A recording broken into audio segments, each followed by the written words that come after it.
The humid air of the Louisiana bayou clung to everything like a second skin. Christmas Eve, 2019. Most people were home with their families, but 18 Navy SEALs were deep in hostile territory, their boots sinking into the muddy ground with each careful step. The mission was supposed to be routine: locate and eliminate a high-value target who had been planning attacks on American soil. Lieutenant Commander Jake Morrison wiped the sweat from his forehead as he scanned the dense swampland ahead. His team had been tracking their target for 3 days through this godforsaken maze of cypress trees and murky water. Intelligence had indicated the terrorist cell was using an abandoned fishing camp as their base of operations. The SEALs moved in perfect formation, their weapons ready, night vision goggles cutting through the darkness.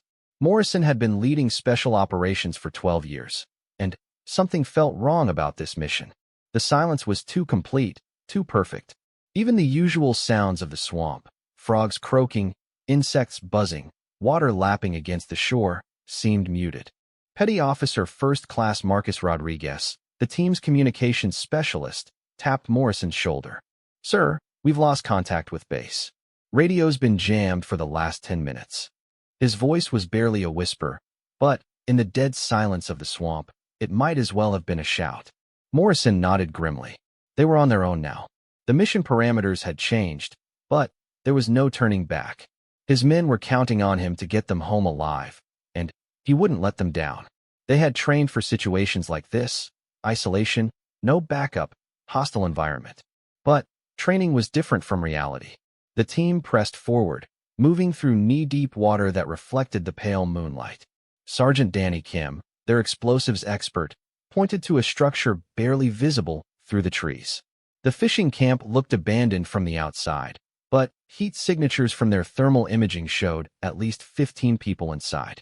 As they approached the camp, Morrison divided his team into 3 groups. 6 men would approach from the east, 6 from the west, and 6 would provide overwatch from the south. It was a standard tactical formation they had used dozens of times before. What they didn't know was that they were walking directly into a carefully planned trap. The terrorist cell had been monitoring military communications for weeks. They knew the SEALs were coming, they knew their route, and they knew their tactics. Hidden cameras had been tracking the team's movement through the swamp for the past hour. What the terrorists didn't expect was that someone else was watching too. Someone who had been tracking both groups from the shadows. Morrison's team moved into position just as the church bells in the distant town began to chime midnight. Christmas Day was beginning, but for these 18 warriors, it might be their last day on Earth. The lieutenant commander raised his hand, ready to give the signal to breach the compound. That's when the world exploded around them. Muzzle flashes erupted from positions the SEALs hadn't even detected. The terrorists had dug fighting positions throughout the swamp, creating interlocking fields of fire that caught the Naval Special Forces in a deadly crossfire. The SEALs were among the best trained soldiers in the world, but they had walked into a perfectly executed ambush. Morrison dove behind a fallen log as bullets whizzed overhead. He could hear his men shouting positions and calling for covering fire, but the enemy fire was too intense. They were pinned down with nowhere to go. The muddy water around them turned red as several SEALs took hits. "We need air support," Rodriguez screamed into his radio, but there was still nothing but static. The jamming was too strong, and even if they could get through, help was hours away. Sergeant Kim managed to crawl to Morrison's position, blood streaming from a wound on his arm. "Sir, they've got us surrounded. I count at least 30 hostiles, maybe more. They knew we were coming." Morrison's mind raced as he tried to formulate a plan. His training kicked in: assess the situation, identify options, execute the best course of action. But every option looked grim. They were outnumbered, outgunned, and completely cut off from support. The firing continued for what felt like hours, but was probably only minutes. Morrison could see muzzle flashes from at least 8 different positions. The terrorists had the high ground and superior numbers. 3 of his men were already down, and ammunition was running low. "We're finished," Morrison muttered under his breath, the words barely audible over the gunfire. It was the first time in his career that he had even thought such a thing, let alone said it out loud. But the tactical situation was hopeless. That's when the first terrorist screamed. The sound cut through the gunfire like a knife, a high-pitched shriek of pain and terror that seemed to come from the darkness itself. Then, another scream, and another. Morrison strained to see what was happening, but the enemy positions were too well concealed. Suddenly, the firing from the eastern position stopped completely. Then, the northern position went silent. One by one, the terrorist guns were falling quiet, but not because they were retreating. Something was picking them off from positions even the SEALs couldn't see. Rodriguez grabbed Morrison's arm. "Sir, someone's out there. Someone's taking out the hostiles." Morrison watched in amazement as muzzle flashes appeared from impossible angles. Shots that seemed to come from the water itself, from tree branches 40 feet in the air, from positions that no human should be able to reach. Each shot was perfectly placed, taking out terrorists with surgical precision. The enemy fire had been reduced by more than half when Morrison saw her for the first time. She moved like smoke through the swamp, barely disturbing the water as she glided between the cypress trees. In the pale moonlight, he could make out a slight figure in camouflage, carrying what looked like a sniper rifle. She was there for just a moment, and then she was gone, vanishing into the shadows as if she had never existed. But the results of her presence were undeniable. The terrorists who had been systematically destroying Morrison's team were now the hunted, picked off one by an invisible predator who seemed to know the swamp better than they knew their own names. The mysterious sniper moved through the swamp like she was born there. Morrison watched in fascination and disbelief as she appeared and disappeared among the cypress trees, each time taking out another terrorist with deadly accuracy. Her shots were perfect, single bullets that dropped targets instantly, no wasted ammunition, no missed opportunities. Petty Officer Second Class Tony Williams, the team's medic, had crawled over to treat the wounded SEALs. "Commander, whoever she is, she's buying us time. Johnson's hit bad in the leg, and Stevens has taken shrapnel to the chest. We need to move them to better cover." Morrison nodded, still trying to process what he was seeing. The woman, and he was certain it was a woman now, despite the darkness and distance, moved with a fluid grace that seemed impossible in the thick mud and tangled roots of the swampland. She fired from positions that shouldn't exist, using the natural camouflage of the bayou to become virtually invisible. Another terrorist position went silent as the phantom sniper eliminated 2 more hostiles who had been providing covering fire. The enemy was starting to panic, firing wildly into the darkness at shadows and sounds. Their disciplined ambush was falling apart as they realized they were being hunted by someone who understood this terrain far better than they did. Sergeant Kim managed to provide covering fire as Williams dragged the wounded SEALs to a more defensible position behind a massive fallen tree. "Sir," Kim called out, "I've got a clear shot at the camp now. Want me to take it?" "Negative," Morrison replied. "Let our guardian angel work. She's doing more damage than we could with our current position." The lieutenant commander was trying to figure out who their mysterious ally could be. Local law enforcement wouldn't have this level of skill, and there were no other military units operating in this area. The woman moved like special forces, but her tactics were unlike anything he had seen in his years of service. She seemed to understand the swamp on an almost supernatural level. A sudden splash drew Morrison's attention to the north. The sniper had dropped into the water and was moving toward the main terrorist position at the fishing camp.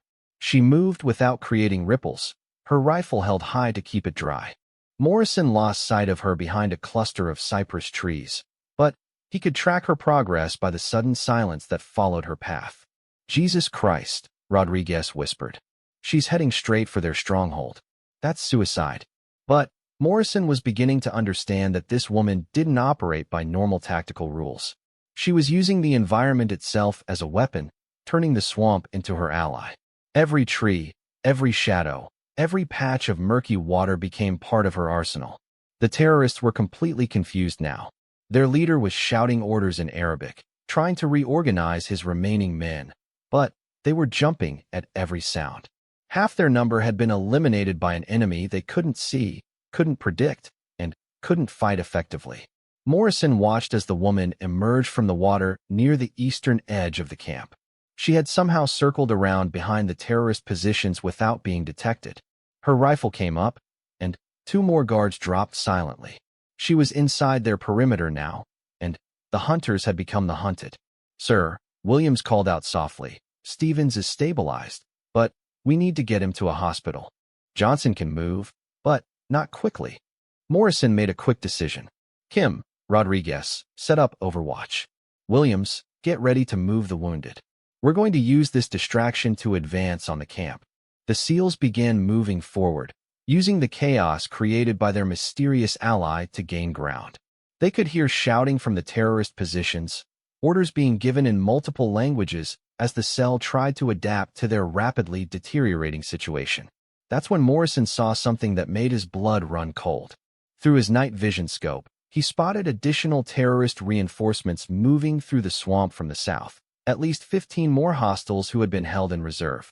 The woman couldn't see them from her position, and she was about to be caught in a crossfire. "Damn it," Morrison muttered. He grabbed his radio and tried every frequency, hoping to warn their benefactor, but the jamming was still too strong. The reinforcements were moving quickly, and they would be in position within minutes. The Phantom Sniper had just eliminated 2 more terrorists when the first shots from the reinforcements rang out. Morrison saw her dive behind a wooden platform as bullets splintered the wood around her. For the first time since the firefight began, she was pinned down. Morrison made a split-second decision that went against every tactical manual. "All teams, advance on the camp. Our ally is in trouble, and we're going to help her." The 18 SEALs, minus the 3 wounded who stayed with Williams, charged through the swamp with everything they had left. They had been saved by a stranger, and they weren't going to let her die alone. The firefight that followed was unlike anything Morrison had experienced in his 12 years of special operations. The SEALs fought with desperate courage, knowing that their survival depended on reaching the mysterious woman who had given them a second chance at life. As they advanced, Morrison caught glimpses of their ally through the chaos.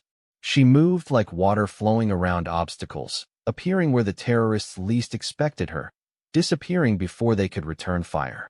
Her shooting was methodical and precise, each bullet finding its target despite the confusion and darkness. But the odds were still against them. The terrorist reinforcements had better positions and more ammunition.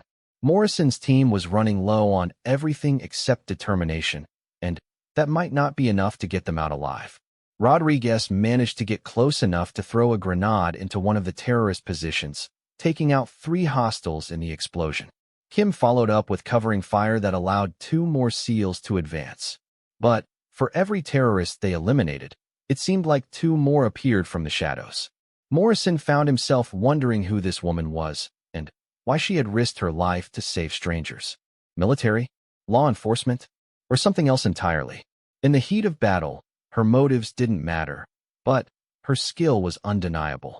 She was keeping half the terrorist force occupied single-handedly, giving his team the chance they needed to fight back. The battle raged on through the dark Louisiana night, with Christmas morning approaching and 18 American warriors fighting for their lives alongside a phantom guardian who had emerged from the swamp like something out of legend. The battle had been raging for over an hour when Morrison finally got close enough to see their mysterious ally clearly.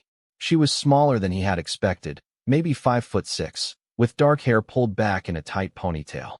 Her movements were economical and precise, every action serving a purpose. She handled her rifle like it was an extension of her body, switching between targets with fluid grace. What struck Morrison most was her complete comfort in the swamp environment.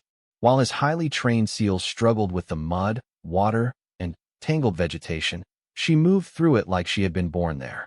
She used every natural feature to her advantage: cypress knees for cover, Spanish moss for concealment, even the thick fog that rolled off the water as camouflage. "Rodriguez, can you get a clear shot at that machine gun nest?" Morrison called out, pointing to a terrorist position that had been giving them trouble. Before Rodriguez could answer, their phantom ally rose from the water like a ghost, her rifle barrel resting against a piece of driftwood.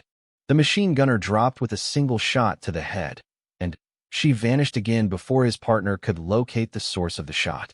Sergeant Kim had managed to work his way around to the west side of the camp. Through hand signals, he indicated that he could see at least 8 more terrorists holed up in the main building. The structure was old but solid, with thick wooden walls that provided excellent cover. Getting them out would require either explosives or a very risky direct assault. That's when Morrison noticed something that chilled him to the bone. The woman was moving toward the main building alone, apparently planning to take on 8 armed terrorists by herself. Either she was suicidal or she knew something about the situation that he didn't. Cover her advance. Morrison ordered his team. Whatever she's planning, we're going to make sure she has support. The SEALs opened up with everything they had, drawing the attention of the terrorists in the building. Muzzle flashes lit up the windows as the hostiles returned fire, trying to suppress the naval special forces while maintaining their defensive positions. Through the chaos, Morrison watched the phantom sniper approach the building from an impossible angle. She was moving along the water's edge, using a partially submerged log as cover. The angle was so acute that the terrorists couldn't see her from their elevated positions in the building. What happened next defied everything Morrison thought he knew about small unit tactics. The woman reached into a waterproof pouch and pulled out what looked like a small remote device. She attached it to the building's foundation below the waterline, then moved to a second position and repeated the process. She's rigged the building, Morrison realized. Everyone take cover. The explosion was smaller than he expected, but perfectly placed. Instead of destroying the building, it caused one corner to collapse, trapping several terrorists inside while creating openings in the wall that eliminated their cover advantage. Before the dust had settled, the phantom sniper was inside the building. Morrison could hear the distinctive crack of her rifle mixed with shouts in Arabic and the heavier reports of AK-47s. The firefight inside lasted less than 2 minutes, and then silence. Rodriguez was the first to move toward the building, his weapon ready. "Sir, should we advance?" "Carefully," Morrison replied. "We still don't know who she is or what her agenda might be." The SEALs approached the damaged structure with weapons raised, using standard room-clearing procedures. What they found inside defied explanation. 8 terrorists lay dead, each killed by a single, precisely placed shot. Their weapons were still in their hands, indicating they had been actively fighting when they died. But the phantom sniper was nowhere to be seen. "How the hell did she get out?" Kim whispered, examining the room. There were only 2 entrances, the main door they had come through, and a window that faced the water. Both had been under terrorist fire when the woman entered the building. Morrison was studying the scene when he noticed something that made him reassess everything he thought he knew about their mysterious ally. On one of the terrorists' tactical vests was a small device he recognized, a GPS tracker with a specific type of encryption used only by certain government agencies. "Sir," Williams called from outside, "we've got movement in the tree line. Looks like more hostiles approaching from the east." Morrison quickly counted his team. They had eliminated most of the terrorist cell, but ammunition was running critically low, and they still had wounded to protect. Even with their phantom allies' help, they might not survive another sustained firefight. That's when he heard her voice for the first time. "Navy SEALs, this is Phoenix. You need to move your wounded to the boat dock immediately. More tangos inbound. Estimated time to contact 3 minutes." The voice came from their radio. Somehow she had broken through the jamming that had been blocking their communications all night. Her accent was distinctly American, with a slight southern drawl that suggested she was local to this area. "Phoenix, this is Team Leader Morrison. Who are you? And how did you access our frequency?" "That's not important right now, Commander. What's important is getting your people out alive. I'll provide covering fire, but you need to move fast." Morrison didn't hesitate. "Rodriguez, help Williams with the wounded. Kim, you're on point. Everyone else, combat formation to the dock." As the SEALs began moving through the swamp toward the extraction point, Morrison caught glimpses of their mysterious benefactor. She was paralleling their route, staying about 50 meters out, using the natural cover to remain invisible to pursuing terrorists. The boat dock was 200 meters away through some of the thickest swamp terrain Morrison had ever encountered. Under normal circumstances, it would take his team 15 minutes to cover that distance while protecting wounded personnel. They had maybe half that time before the incoming terrorists would be in firing range. "Phoenix, what's your situation?" Morrison called into his radio as they slogged through knee-deep mud. "I count 22 tangos moving in from multiple directions. They're trying to cut off your escape route. I can slow them down, but I can't stop them all. Her voice was calm, professional, with the kind of cool detachment that Morrison associated with veteran special operations personnel. Whoever she was, she had definitely done this before. The sound of gunfire erupted behind them as Phoenix engaged the pursuing terrorists. Her shots were spaced evenly, methodical, each one accounting for another enemy combatant. But there were too many of them, and they were closing in fast. Morrison's team reached the dock just as the first terrorist bullets began snapping through the trees around them. The extraction boat was there as planned, but starting the engine and loading wounded personnel would take precious time they didn't have. Phoenix, we're at the dock, but we need more time. Understood. I'm moving to delay their advance. Get your people on that boat, and get out of here. Morrison watched as muzzle flashes erupted from impossible positions throughout the swamp.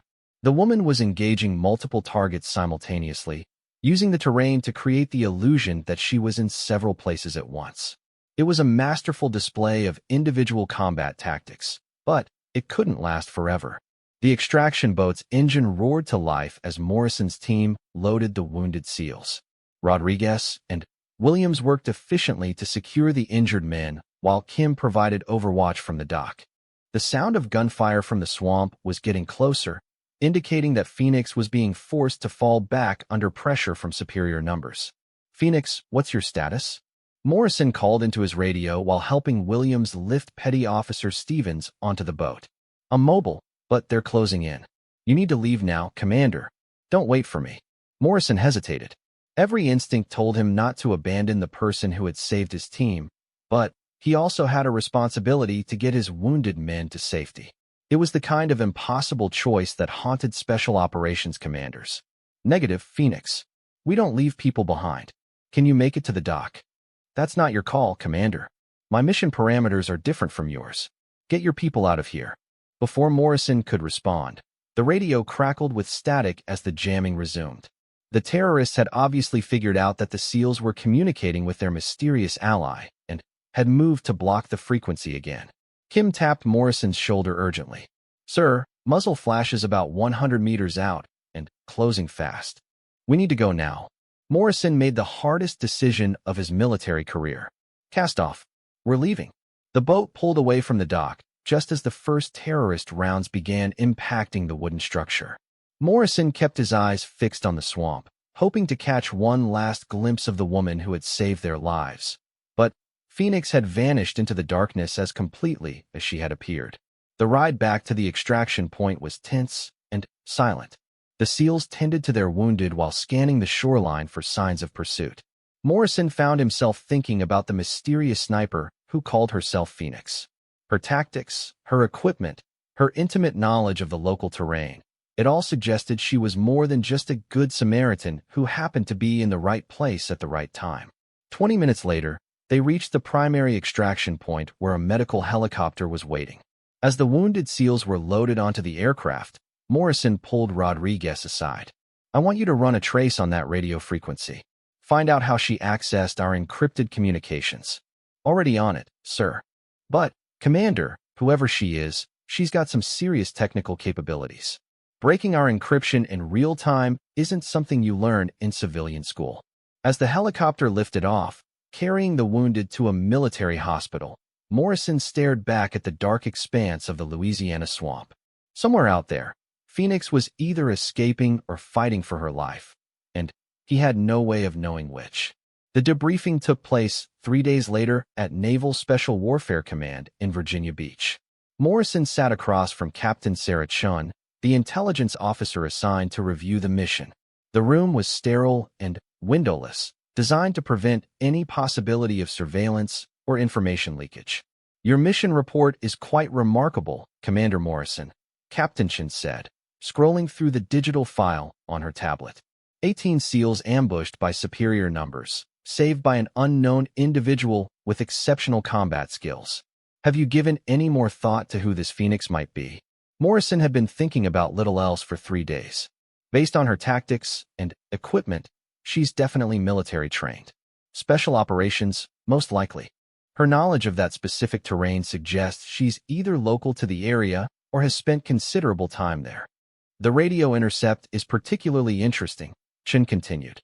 Our technical analysis confirms that she somehow bypassed military-grade encryption in real time. That level of capability suggests access to very sophisticated equipment and training. Morrison leaned forward. Captain, what aren't you telling me? Your questions suggest you might have some idea who she is. Chen was quiet for a long moment, clearly weighing how much information to share. There have been reports over the past 2 years of an individual operating in the Louisiana Bayou country. Always at night, always targeting criminal organizations. Local law enforcement calls her the Swamp Ghost. Criminal organizations? Drug runners, mostly. Human traffickers. The kind of people who use the remote waterways to avoid law enforcement. This individual has been systematically eliminating their operations with the same precision you witnessed. Morrison absorbed this information. So she's some kind of vigilante? We don't know. What we do know is that she's never targeted law enforcement or military personnel. In fact, there are 3 documented cases where she's provided assistance to local sheriff's departments during drug raids. The captain pulled up a classified file on her tablet. What I'm about to show you doesn't leave this room, Commander. 6 months ago, a DEA task force was conducting a joint operation with local law enforcement against a major drug distribution network. They walked into an ambush similar to yours, outnumbered, outgunned, cut off from communications. Morrison studied the photos on the tablet screen. The crime scene looked remarkably similar to what he had witnessed in the swamp. Multiple hostile casualties, all killed by precise rifle fire. No evidence of the shooter's identity. How many DEA agents survived? All of them. 12 agents and 6 local officers, all extracted without casualties. The only evidence of their rescuer was spent brass from a high-end sniper rifle and a single radio transmission identifying herself as Phoenix. Morrison felt pieces of the puzzle starting to come together. Have there been any attempts to identify her? Multiple attempts, all unsuccessful. She's a ghost, Commander. No fingerprints, no DNA evidence, no clear photographs. She appears when law enforcement or military personnel are in trouble, eliminates the threat, and disappears. What about surveillance? Satellite imagery? Chen shook her head. She only operates during periods of heavy cloud cover or fog. It's like she has access to weather prediction systems and plans her operations accordingly. Morrison was starting to understand the scope of what they were dealing with.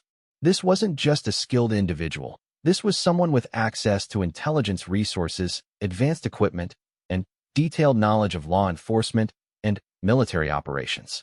Captain, I need to ask you directly. Is Phoenix one of ours? Chen closed the tablet and looked Morrison directly in the eyes. Officially, the United States military has no knowledge of any individual operating under that designation in the Louisiana Bayou region. And unofficially? Unofficially, Commander, there are some operations that don't appear in any official records. Some people who serve their country in ways that can never be acknowledged.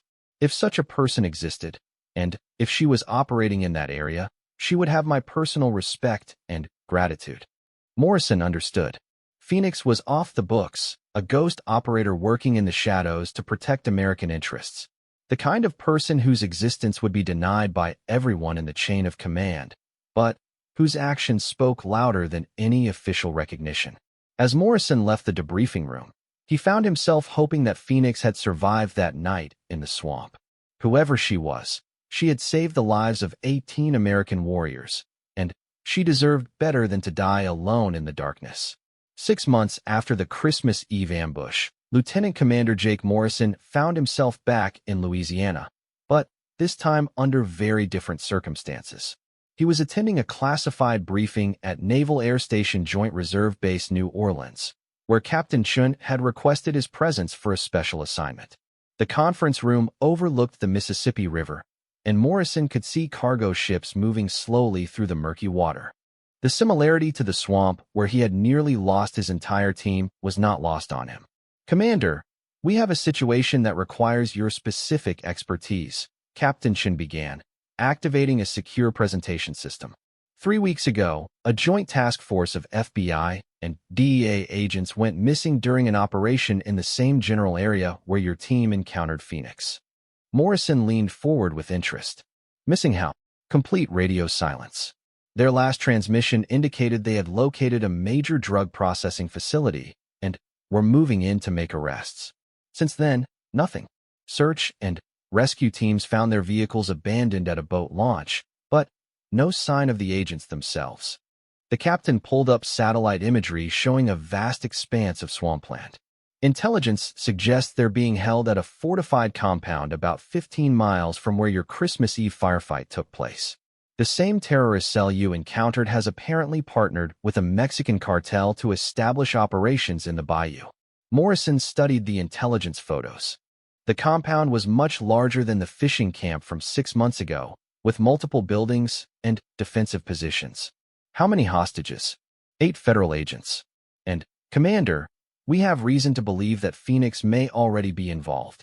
Morrison's attention sharpened immediately. What kind of reason? Captain Shin activated another screen showing intercepted radio communications. 2 nights ago, cartel guards at the compound reported being attacked by an unknown sniper.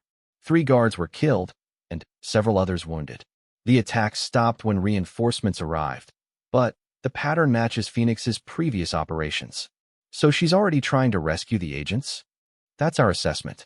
But, Commander, this compound is much more heavily defended than anything she's tackled before.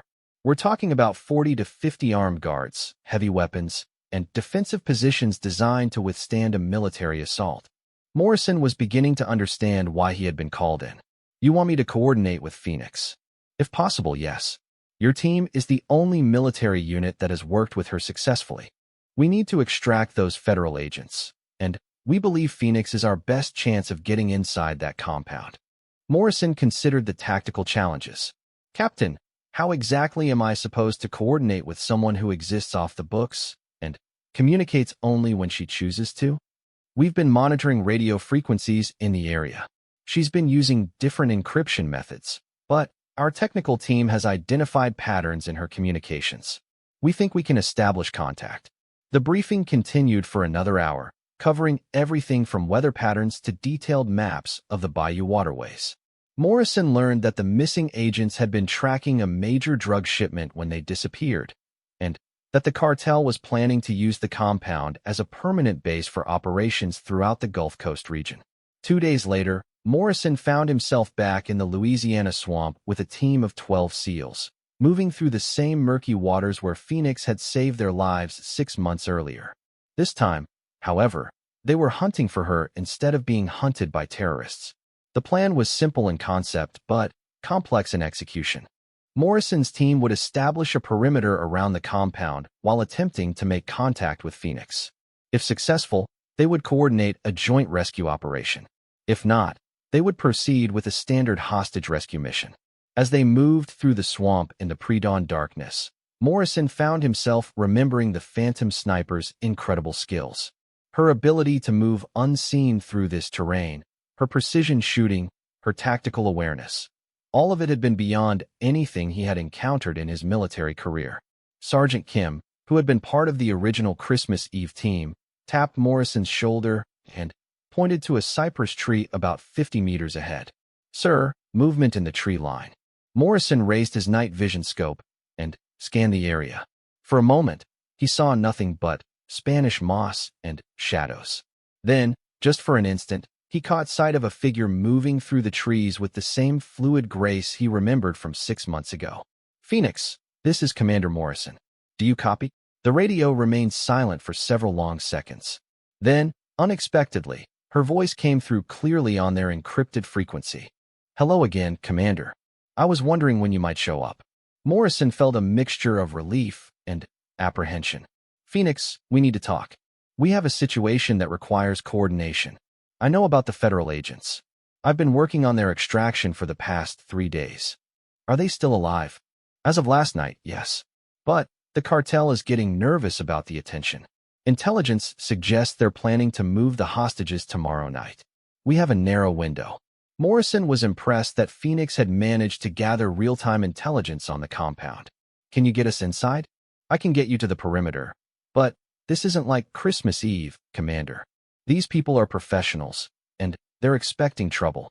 One mistake, and those federal agents die.